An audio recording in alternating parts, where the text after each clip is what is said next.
We're going to talk about how to write a email sequence like a Netflix series and how to inject irresistible open loops and cliffhangers to leave people basically frothing at the mouth, anticipating for your next email. So, Brad, do you want to take off any ideas you have on that?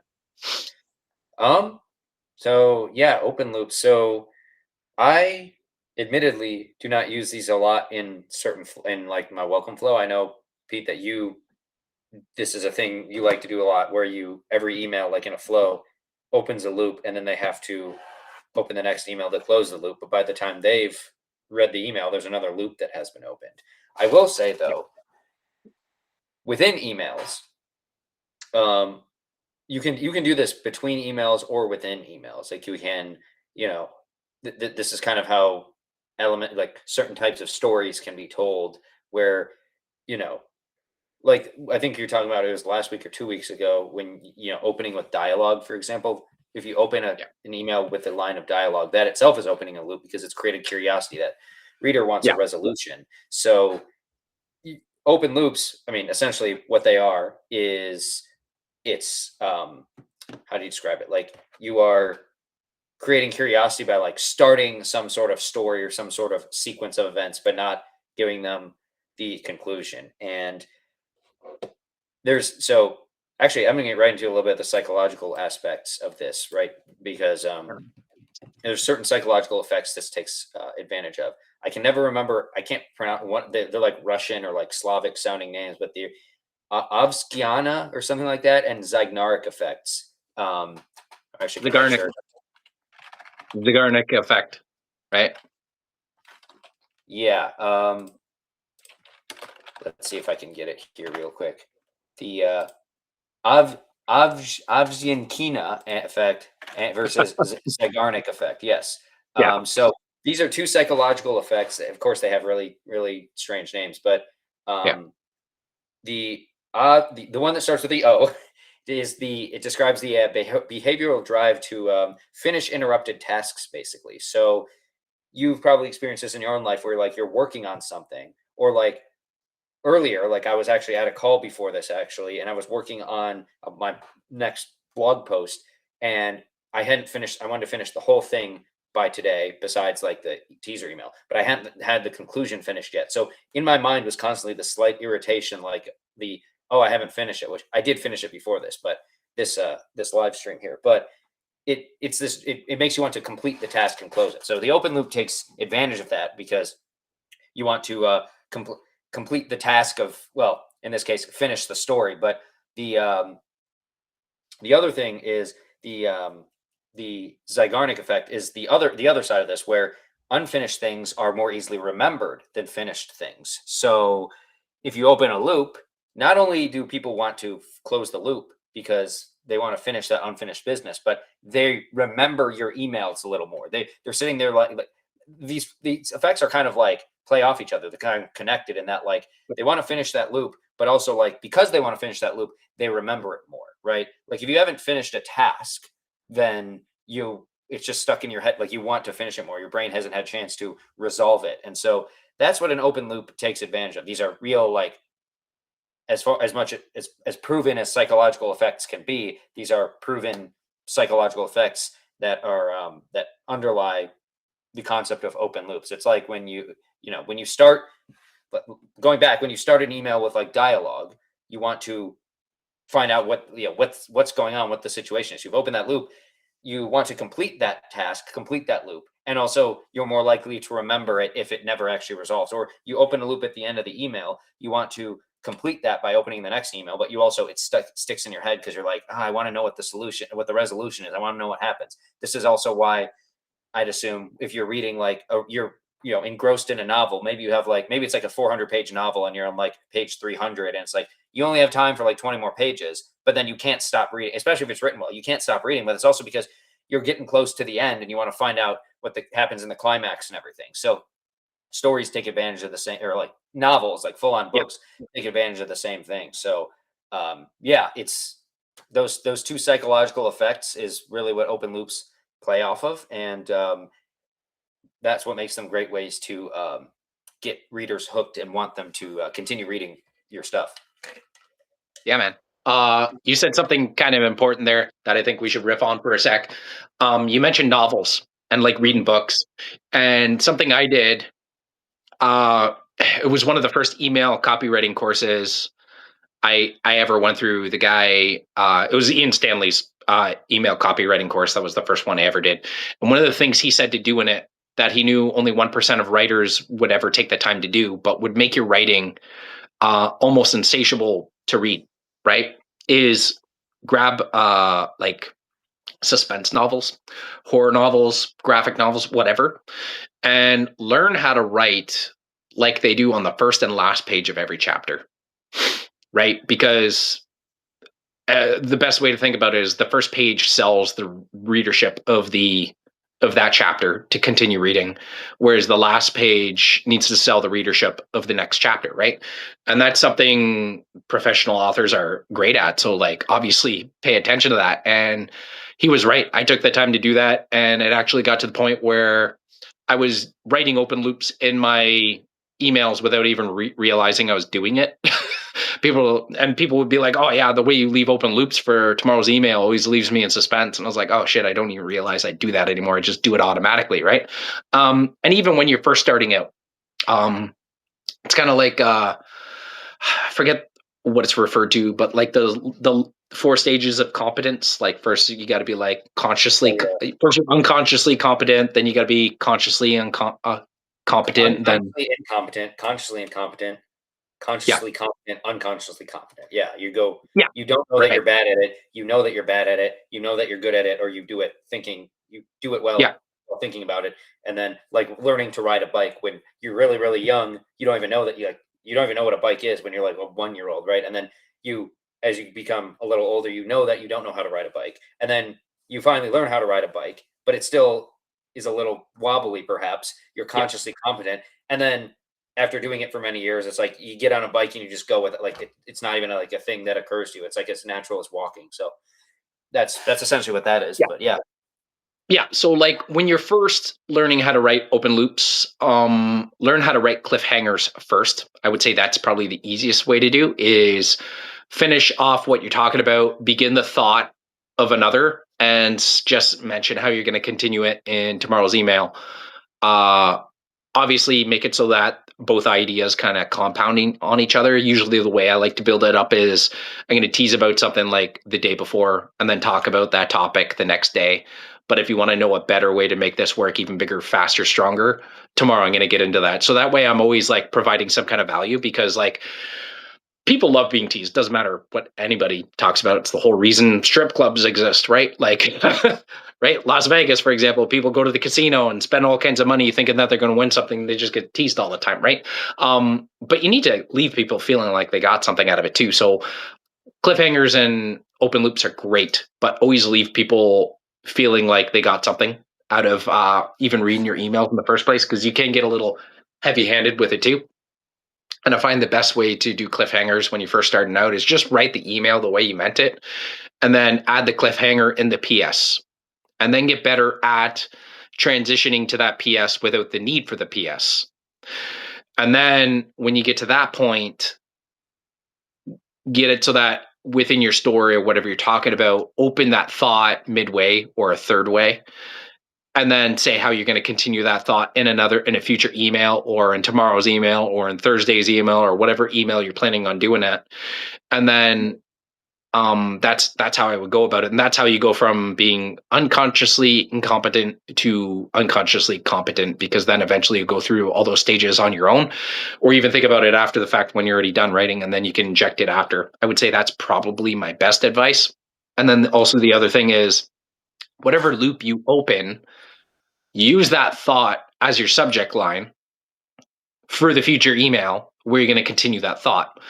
Because anybody who read that previous email, now you're going to catch their attention. For sure, they're going to stop and read that if you caught their attention in the first place. And also, something I like to do whenever I begin the thought, or even say that I'm going to be getting into it in tomorrow's email or future email, whatever, I bold and italicize that exact statement, either the statement that I either the loop I opened or even the phrase, but I'll get into that in tomorrow's email because of this reason or whatever it is, right? Because then if people are skimming, they're going to read that and be like, oh, what's he going to talk about in tomorrow's email? And then if it's something that's kind of pertinent or relevant to what they want to know, then they're going to be more interested in it, right? And then also something that you mentioned earlier, the Zeigarnik effect.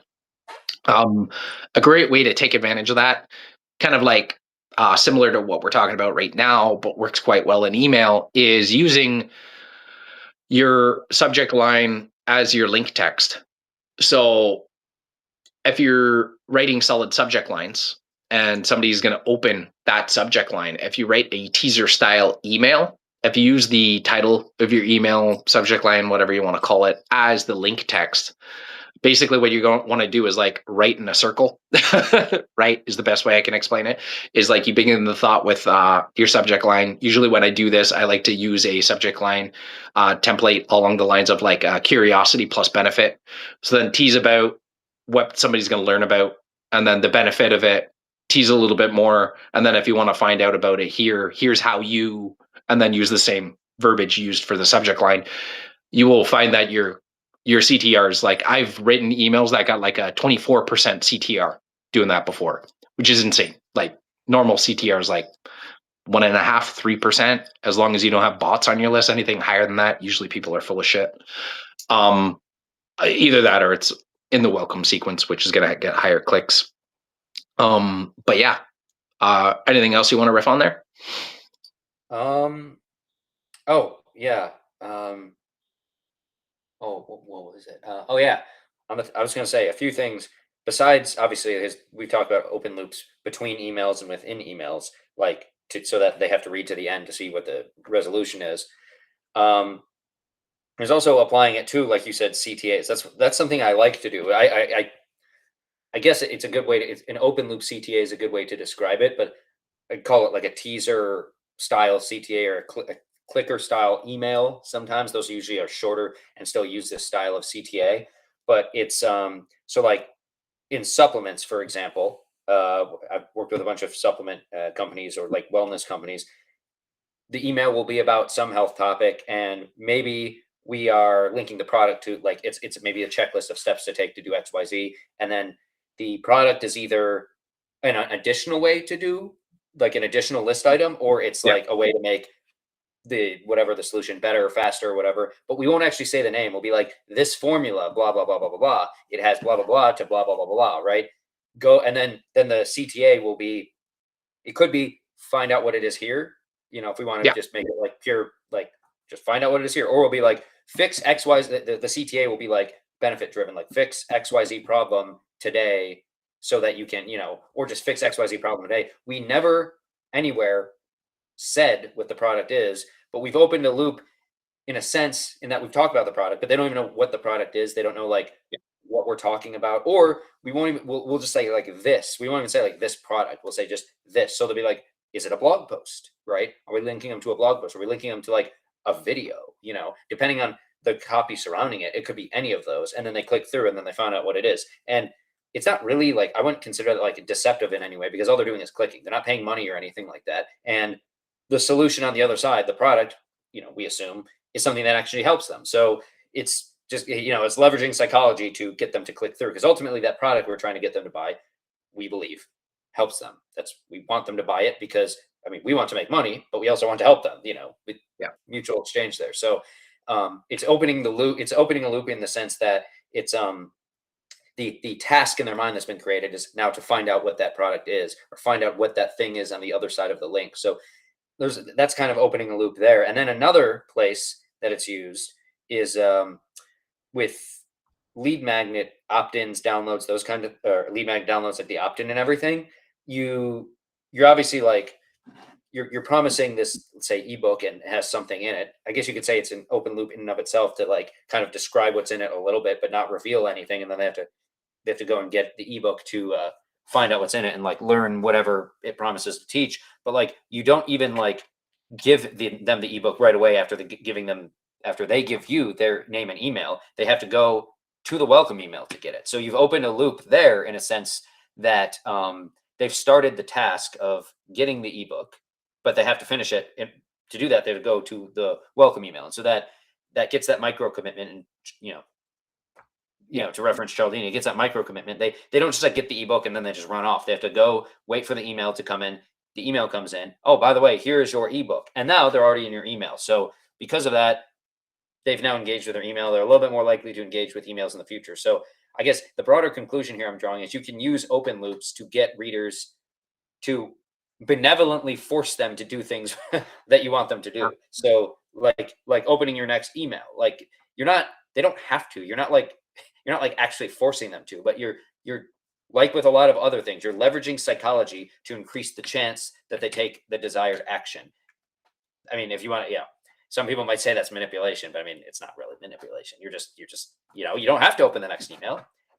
It's just now you want to because I Yeah. wrote this cleverly so that there's a loop that you have to resolve. A lot of stuff that's literally how books work. Like it's not bad to do that in books either, right? Like like you said, the chapter might end on like a what happens next kind of thing. Now you got to get to the next chapter. I've read books like that before where it's like I have to go to bed, but now I have to find out what happens in the next chapter, and then I get to the end of that chapter, and I have to find out what happens next. And writers who can do that, that right there, that's like a good chunk of like writing a good book is like, or a book that people enjoy is like if they can just keep getting them to go to the next and the next chapter and the next chapter and the next chapter.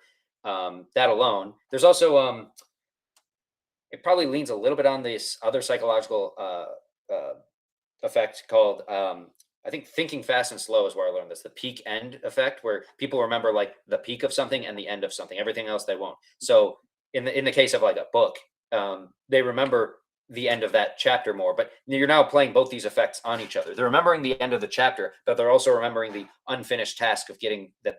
You're starting to stack some effects on each other. So you can see how in marketing there may be ways to kind of do the same thing where you combine these effects to make make your stuff irresistible. Like people have to open your stuff to find out what the resolution is to whatever story or scenario or action or whatever it is you've set up. So you can, and then that works best early on when you have people who are a little more skeptical. If you can do that, we've talked about how once people have been reading you for a while, they just want to read your stuff because they like reading your stuff. And now that maybe Yeah. because there's open loops and they like the story, but it also could just be they find you entertaining and helpful to read. But early on, that can be a little harder. And so having those open loops early on can get them, it builds that habit of reading your stuff and it just gets them into your stuff more so that, it's like you can have, I'm trying to think of like an analogy. Like you can be like a complete catch in dating, but like if you can't like win a girl over on a first date, like, or you can't even get a girl Yeah. to agree to a first date because you don't know how to get, like, it doesn't matter how great you are or whatever. Like it's the same thing here. It's like it doesn't matter how great your stuff is, how great your products are, how great your daily emails are, if you can't get the reader there. And so right there, that's a really good use case for open loops is early on in the relationship, just as like a way to just like push them into, some people might just need that extra push and that, or I guess in this case, that extra pull. And then once you've accomplished that objective, obviously, if you're using open loops as just part of your writing, you still will. But at that point, it's not as important for those people who are. But it's like a way to get them into your world more. It's like I don't know, Yeah. like a pull kind of thing. So yeah. Yeah, that's all great. That's why specifically we were riffing on welcome sequences last week. That's the number one reason why usually in my welcome email, if I'm doing an old school style welcome sequence for like info publishing / coaching, usually what you're doing is you're sharing a little bit of value in each email. And then in the PS, you're either selling something indirectly or a little bit more directly later in the series. But what I do is I will tease about what people will learn in the form of like sales bullet / fascinations in the welcome email. I'll be like, oh, over the next whatever amount of days, here's what I'm going to be sharing with you, blah, blah, blah, blah, blah. Right. And then those teaser bullets become your subject lines. Right. So again, that's kind of like, again, open loops. Now, the thing to bear in mind when you're using open loops and cliffhangers is for two reasons. You should never assume somebody read your last email, right? The likeliness of that is low. So even though we're speaking of ways to increase engagement, that doesn't necessarily mean your entire list is going to react to this, right? So the last thing you want to do is leave people feeling like they missed out on something because they may not read another email for that very reason, or it just doesn't leave a good feeling, right? For two reasons. They missed yesterday's email for whatever reason, or they just hit the end of your welcome sequence. And if you're a regular daily emailer like myself, Bradley, or anybody else that does it, or they just happen to exit your welcome sequence the day before you send your regular newsletters or whatever, whichever form of email marketing you choose, they don't know what happened in the last email, right? So always when you leave people with a cliffhanger or a open loop, if you're going to be closing those loops in the following email, always give a little bit of context of what people should know before you continue, right? Or dive into it and then add context afterwards just to get people reading, right? Um, the next thing that I like to do, which I always find increases engagement by like a lot, is if you're going to use open loops and cliffhangers as obnoxiously as I do at times, in the PS, say that you are willing to share the insights to a select few of people who reply to your daily email that day within a certain period of time or a certain number of people or whatever. Because the way I'll do it is I'll end on a cliffhanger, not even in the PS, because I'll like share a little bit of insight on the topic, get to the end of it, and then usually I'll open a loop at the beginning of the email, and then before I close it, I will go and speaking of, and then I'll continue that thought, and then I'll go and I'll get into more of that in tomorrow's email. I'll sign off and then do a PS, and then I'll tease about it a little bit more and be like, and if you don't want to wait until tomorrow's email, hit reply to this email and give me your best guess. If you're close, I'll give you another clue. If you're a little off, I'll help you out. But if you're far off, then wait or whatever, right? And you'd be surprised the amount of people who will reply to your emails for that very reason. So you're going to create more engagement, improve deliverability because people are emailing, replying to your emails. You also know that your emails are working. People are actually reading them because you're getting replies, right? Because like a lot of people don't know about this, but the loneliness of having an email list, especially if you're doing a one not through Substack where you don't get to see the metrics of the people who viewed, liked, and comment. If you have like a real email list that you're sending from an autoresponder of some sort, all you see is metrics. And a lot of those times, those metrics are faked nowadays, right? Due to privacy reasons, bots, all kinds of softwares, and other kinds of BS. So you don't know. So these are some like engagement tricks that we've shared today that kind of help you get that, because even if you don't leave the little tease like I mentioned in the PS after the fact, you will still have people reply going, oh, well, what are you talking about? Or, oh, I can't wait till tomorrow's email or something like that. So it's definitely ways to help bond yourself with your email subscribers too. I always take advantage of that because I like to ID the people who are my 5-star prospects or even my 5-star subscribers, because that's the other thing that a lot of people don't talk about too, is like it's always great to get replies from your email list, but I do find that people who reply the most are the people who buy the least too.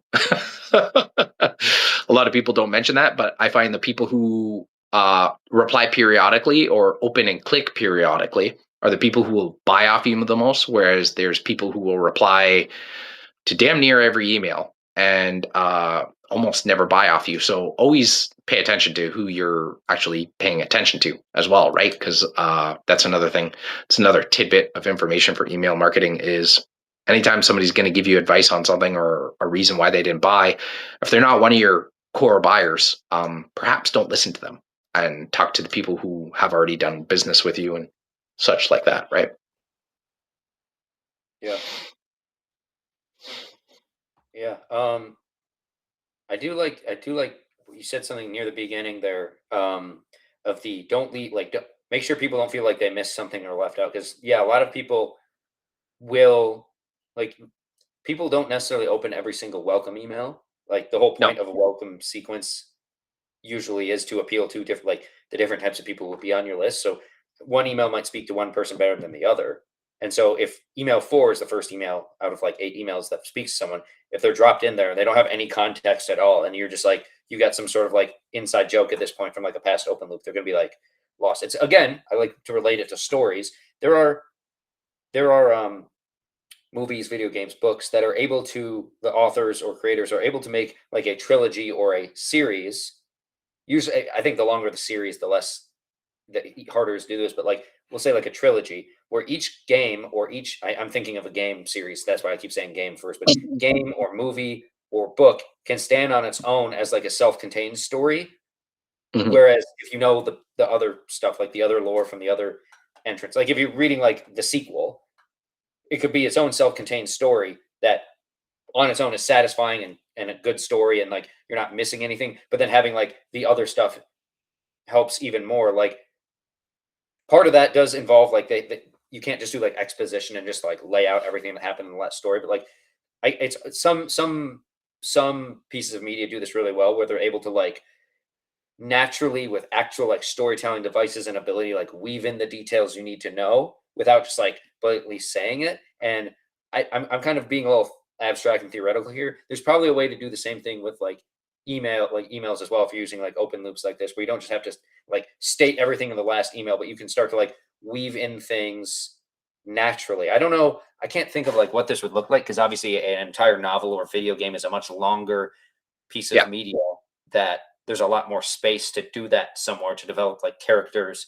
details about characters that may be important from the previous entry in the series. But I mean, a welcome series is a series. There are things Yeah. that previous context helps, but there's probably ways to like creatively like build that context without just kind of like doing the exposition, kind of like how some lesser well done pieces of media are done. But there's another thing. It just slipped my mind. There's another thing you said there. Um, I cannot remember what it was. Maybe it might have been something along the lines of the replying thing, because that does make sure that obviously there's the deliverability, but and that people are like reading your stuff, but it also is important early on, again, as a device for building that relationship early on, along with the open loops that kind of like pull people in, just using psychology to your advantage. The fact that you're responding to people early, along with that, it's like, oh, this is a real person, and just like in any context of email, like you're encouraging replies, and then you're replying back, and you're having like a little fun, like, oh, you almost got it, here, oh, here's another clue, like that kind of thing. Um, it actually builds a relationship, and it creates a little fun for the Yeah. reader, Yeah. which I mean, if they have a little fun, like they're now engaged, and they want to, now they want to find out even more, so it cranks that effect up a little bit more. So yeah, it's another clever thing to use alongside the open loops would be, encouraging replies, encouraging people to guess, those kinds of things. So I don't know if that was the other thing. There's something else I told, it just slipped my mind, but I don't know if that was it. But yeah, I don't know. I can't Okay. remember. I can't remember what the other thing was. The the other benefit of adding context to a following email where you're closing an open loop is you're selling the readership of the previous email somebody may have missed. Yeah, Because somebody who's really good at this is, I'm not sure if you're on his list, is Derek Johansson. He's the creator of Copy Hour, which is like in my mind the best copywriting course you can take. It'll teach you how to write 7-figure copy in like 90 days or less, for sure. It's how one of the ways I got my start. And something he writes regularly is what he calls tutorial style email sequences now. So like what he does is he picks a topic for the week, and he just riffs on that for 5 days, and he takes the weekends off now. But usually I don't have the time to read every email day by day, because they do tend to be a little bit longer because they are tutorial style emails.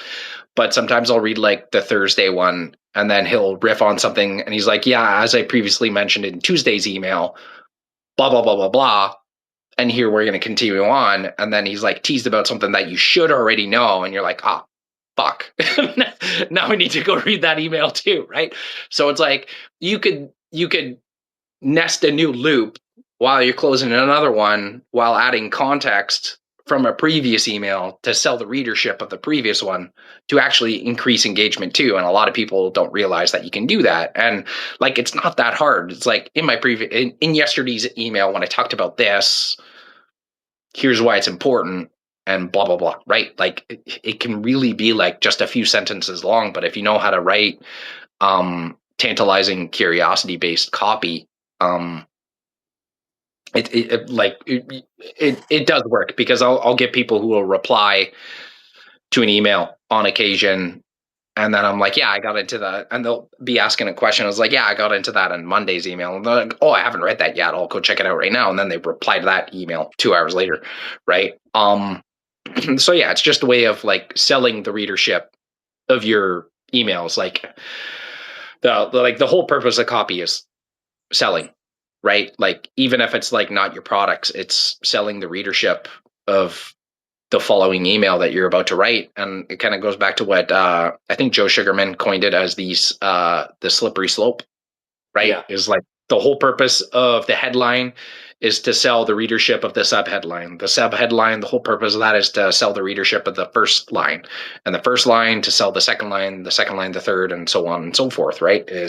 And then he also does what he calls seeds of curiosity at the ends of his paragraphs, which are like the same idea as an open loop, where it's like, and what happened next you wouldn't believe, or but here's why this is important, or here's the truth, like stuff like that, where it's like you can just write the email and then write those kinds of like I have what I call my transition swipe file, which is like hundreds of sentences long now, where I'm just like, oh fuck, I'm stuck on a way to transition this, and I look and I'm like, oh yeah, this one would go well, and I would just swipe it and then tweak it to make more sense to what I wrote.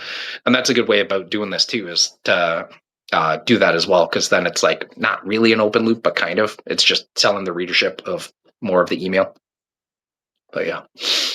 So I actually do have a couple examples. Of course, Chris Rosakowski delivers yet again. He has two different versions, or two different examples of using open loops in campaigns, I guess you could say. Yeah, campaigns essentially. Yeah. So Sequences.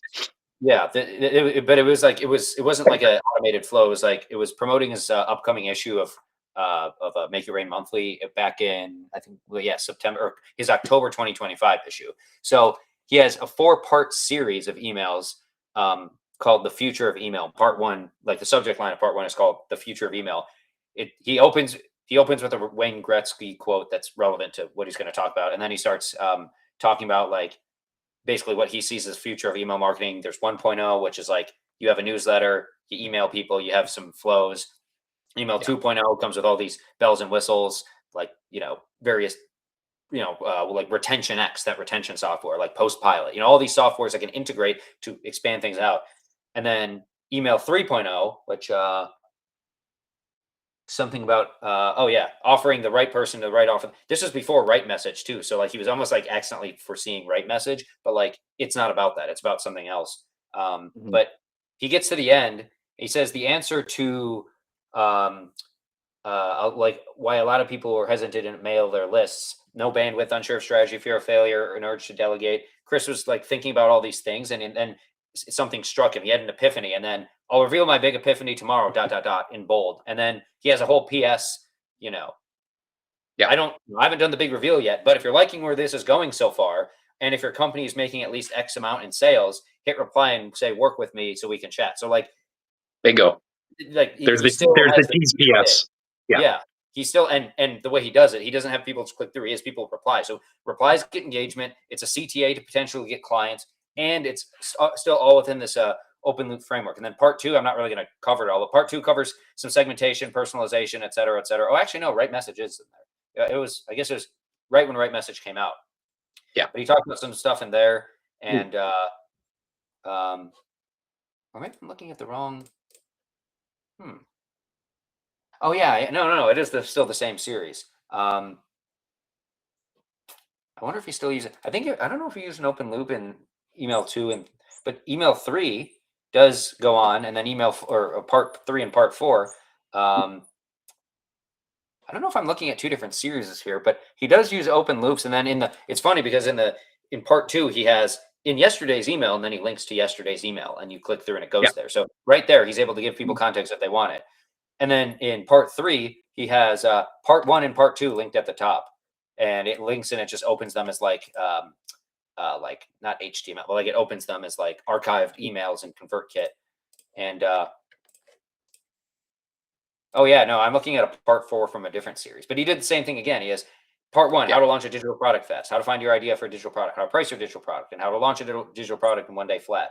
All of these were promoting his Make It Rain monthly issue that was upcoming, which is how to make 5 figures $100 workshop. But if I go to email 3, he has let's see, I don't know. I think he kind of leaves an open loop in that he leaves out how to like actually launch it. In each one, he's saying subscribe to the newsletter. You're going to learn all of this. It's all built around, but like each email is still revealing something new about like Yeah. in this case about launching products. Whereas the other one is, you know, the evolution, the future of email. He's leaving open loops to you want to get to the next one. You want to get to the next one. He also did that one for he called it the state of traffic, and he has a Yeah. part 1, part 2, and each one was covering a different traffic source. So he had an intro one, and then he had Facebook, Twitter, YouTube, and then he has LinkedIn. And each one is like, I mean, the open loop is much more obvious. It's like they know what they're about to learn about next, but they don't know like they like when they read the Facebook one, it's like next they want to learn the Twitter one. Well, they know the Twitter one's coming next because he says so,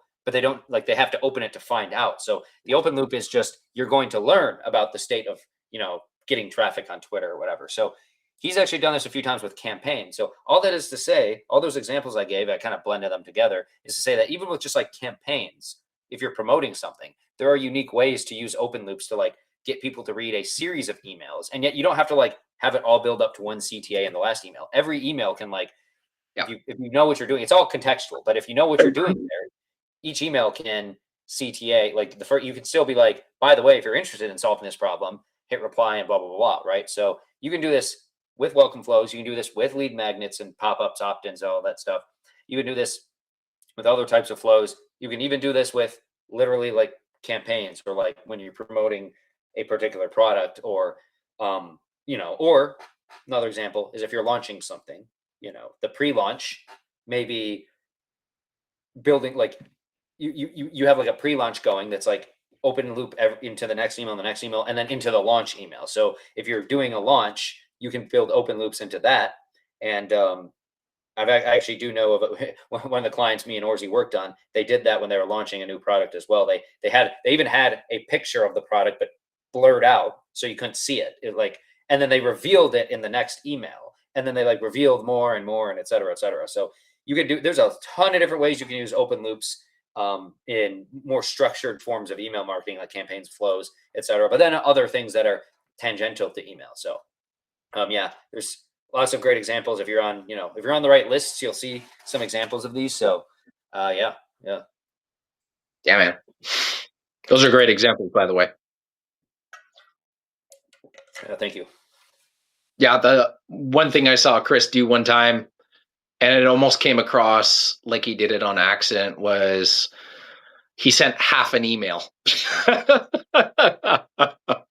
And it was like, it was probably supposed to be like a 500-word email, and he cut it off at like 352 words. Mid-sentence is just stopped.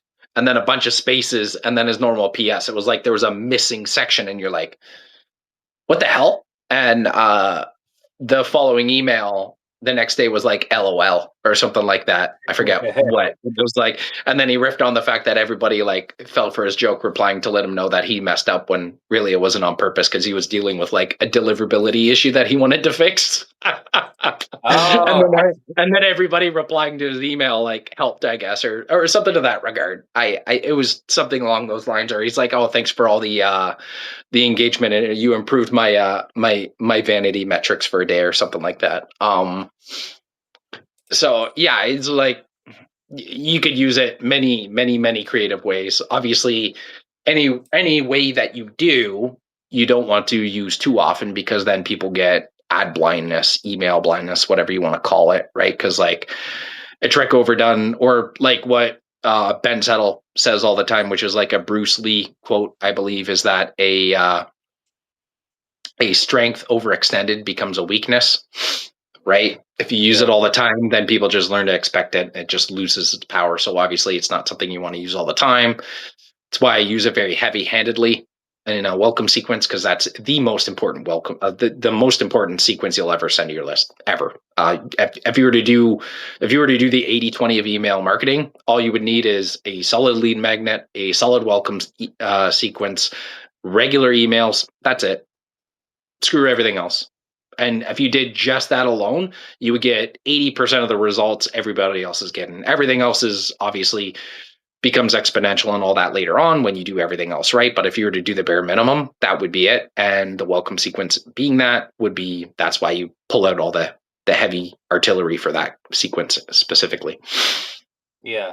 I actually, I kind of want to, because I just, while you were saying that, I typed in my inbox, like Chris at whatever emailcopywriter.com, LOL, to see if I could find it. And I didn't find it, but I found another one where Oh, he shit. did the same thing, kind of, where he has a part one subject line is the Great Divide, and then he's talking a little bit about sitting in his class, and his teacher is talking about globalization. This is something in high school, and the email ends with, "After all, dot dot dot. I knew that," and it just stops. Yeah, THA. It yeah, doesn't even. yeah, There's no that's it. T. There's no period. It just Yeah. stops, and then the next email, the one I found, is part two. The subject line is just the secret, like all lowercase. Um, and it starts with, I knew that everyone would have a choice to make. We all do. And it's literally like, it continues. It doesn't start literally with the T, but it like starts with the letter T, Yeah. but it starts with the same sentence. You get through. He has some stuff about some the financial crisis. You listen to Rich Dad Poor Dad. Something caught his attention about assets versus people have assets versus debt. He gets to the bottom. He talks about this asset's better than S&P, better than gold, better than tech. It was something you own, control, and influence yourself. The asset I'm referring to, of course, is, and then it just ends. No period, no dot dot dot. It just is. That's the last thing. And so then you have to go to part three, which I don't know if I'll be able to find because my internet's being a little funky here. But it goes straight to part three, and I'm assuming it talks about an email list. But like he's using the same like part one, part two, part three, but he's done it in like three different ways here. So he's been able to use open loops. Don't always do it the same way. Yeah. Yeah, and Exactly. not only does it not do it the same way, but like this particular one here is going to get a lot of attention because people are like, "What?" Not only did he didn't the first one cut off with an unfinished word, like a letter was missing. So people are like, some people are probably doing that. They're like, you didn't finish your email. Was this a mistake? People start replying, and then he probably just like, I don't know, if I had to guess, he probably just replied with like a sunglasses emoji or something to them, like because he doesn't want to reveal too much, and then. The second email, same thing, but it's a little, it ends on a complete word with no period. And then the third one probably gets to the point, which is your email list and then blah, blah, blah, blah, whatever the product is. So, I mean, that's, this is why I follow him so much. He's always like inventing new crap out of thin air.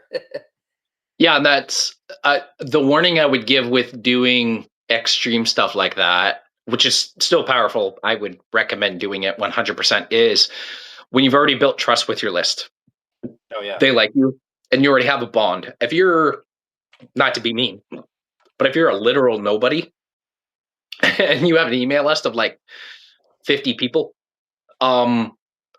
like unless they know you really well and you've been emailing for a while, I would not recommend doing this to specifically cold leads because you're just going to piss people off.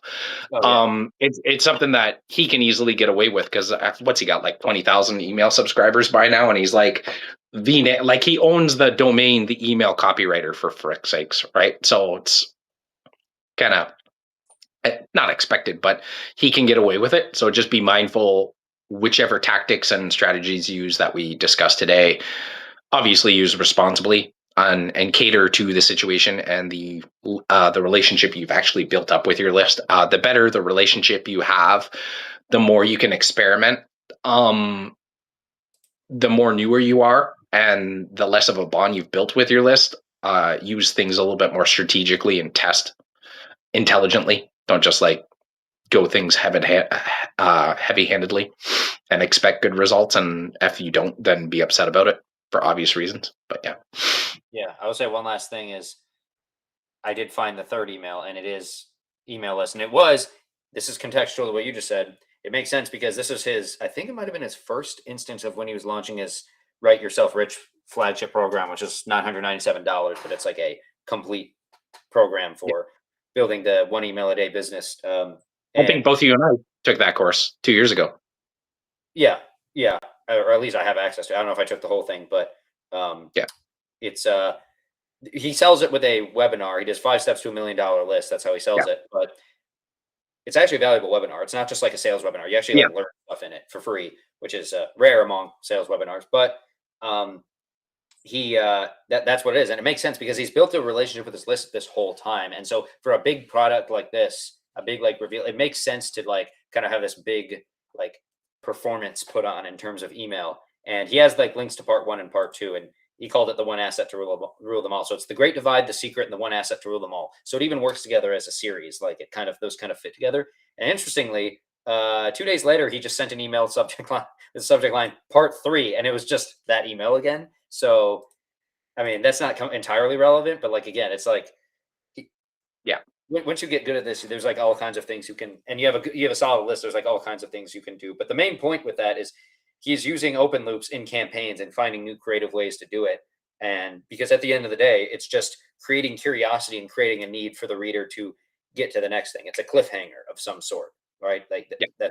that's really what it is. If you use that psychology properly, then you can keep people interested and reading your stuff a lot more. Yeah. 100%.